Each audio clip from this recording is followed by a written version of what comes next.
បងឈុំផឹកស្រាអើយខ្លាចសង្សារបាយចិត្ត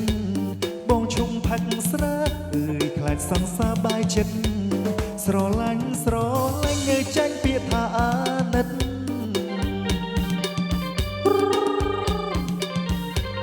ស្រឡាញ់